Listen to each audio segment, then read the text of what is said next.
pouvez passer des heures à chercher les animaux légendaires, ou faire une quête et tous les avoir, et ça dès la première région. Un animal légendaire pour trouver tous les autres, le loup noir. Mais attention, encore faut-il débloquer la quête. Il va vous falloir faire bon nombre de quêtes à Hernande, ce qui n'est pas un mal car la plupart des quêtes à faire offrent des loots et ou des affrontements sympathiques. Toutes les quêtes ne sont pas à faire, il faudra vous focus sur les quêtes des maisons et les faire plus ou moins dans l'ordre car elles sont toutes interconnectées. Finir l'une en débloquant souvent une autre, voire deux autres. Pour récapitulatif, il vous faudra la maison Roberts à 10 sur 10, la maison Serkis à 10 sur 13, la maison Alfonso à 6 sur 6, la paroisse de Hernande à 4 sur 6, la guilde des pêcheurs à 6 sur 6, et toutes les quêtes de la maison Céleste disponibles, sauf les primes qui ne sont pas requises. Après toutes ces quêtes, vous débloquerez enfin celle souhaitée, à savoir Silence au loin, qui vous emmènera sur les traces du loup. Parfois, lors des fins de quête, si vous n'en voyez pas de nouvelles débloquées, n'hésitez pas à faire un petit épée ou un repos, c'est souvent suffisant pour débloquer la suite. En ce qui concerne la quête du loup, elle n'est pas bien compliquée, juste le pistage qui pourrait vous prendre un certain temps. Quand vous suivez la piste du loup avec votre lanterne, il semblerait qu'il ne soit pas forcément juste sur le chemin, et en plus de ça, il est mobile, il suit le parcours, il n'est pas à un endroit fixe. C'est pourquoi vous pouvez mettre plus ou moins de temps pour le trouver. Après sa première barre de vie, vous devrez le traquer une nouvelle fois pour pouvoir enfin le tuer. Une fois le loup abattu, vous obtenez 7 objets, qui, une fois utilisés, vous donnent la connaissance de tous les autres animaux légendaires. Et leur emplacement est maintenant disponible sur votre carte. Cerise sur le gâteau, vous obtenez un des meilleurs équipements abyssal à mettre pour votre attaque lourde, la griffe de l'ombre, qui inflige 3 coups de griffe en plus de votre attaque, pour un coût supplémentaire en endurance bien sûr.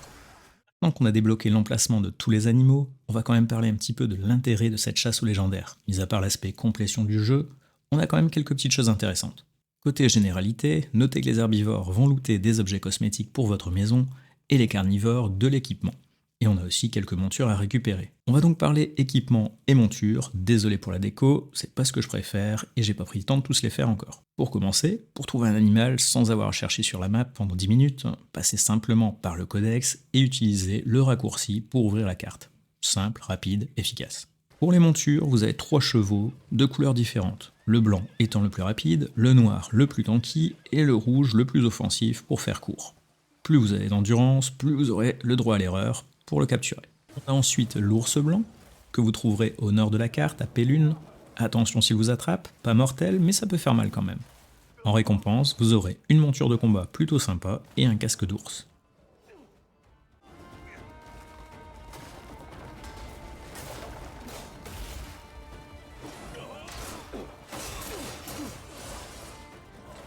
Vous avez également le loup blanc en monture, que vous allez trouver exactement à l'emplacement du loup noir, dans la grotte plus précisément.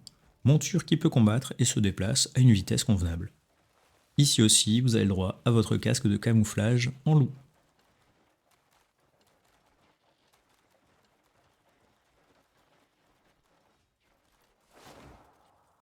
Pour le tigre blanc, on a un anneau. Sans grand intérêt malheureusement. Les bagues ternies qu'on peut trouver au début du jeu sont plus intéressantes. Pour être franc, il n'y a pas grand chose de mieux en termes d'anneaux. N'hésitez pas à les monter. Pour le lion blanc, on va devoir les chercher assez loin dans le désert. Mais on a un collier qui peut être sympathique, puisqu'il peut monter jusqu'à 4 en critique au raffinement max. C'est le mieux qu'on puisse trouver en termes de stats. Et petite parenthèse, parce que le jeu ne le vous dira à aucun moment, les stats du collier sont doublées, c'est-à-dire que vous n'aurez pas 4 en critique, mais 8 en critique. Attention pour le crocodile, voire pour les crocodiles en général même, je me suis laissé surprendre plusieurs fois et c'est un one-shot. Le loot peut avoir son intérêt, on a des gants en cuir avec une stat de critique intéressante, mais uniquement si vous combattez à main nue, le critique n'étant pas pris en compte pour les armes. On a également la hyène dans le désert, vous avez une quête de chasse à la prime à prendre dans le village juste à côté pour elle, assez facile à trouver même si elle suit également un parcours. Vous aurez à la battre 2 fois pour valider la quête, comme pour le loup noir.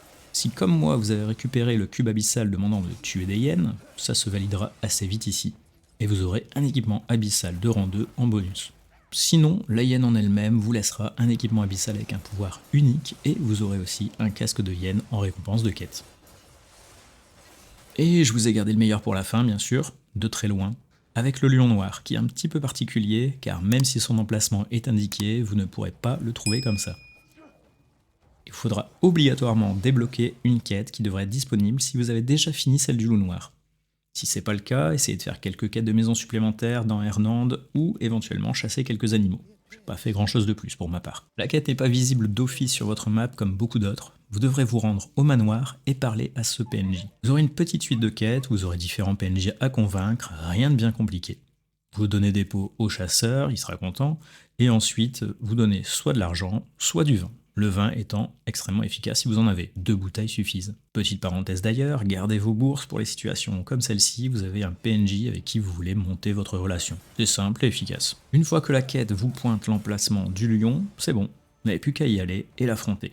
Une fois mort, vous récupérerez une boucle d'oreille avec de la vitesse de déplacement, pouvant aller jusqu'à 4 au niveau de raffinement 10. Les stats que je préfère pour les boucles d'oreilles, mais c'est pas forcément meilleur que les boucles d'oreilles en or gravé qu'on peut trouver en début de jeu également.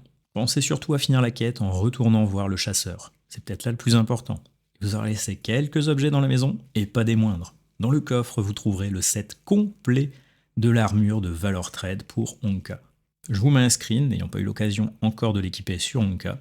Notez que c'est une des rares armures pour lui et probablement la plus stylée.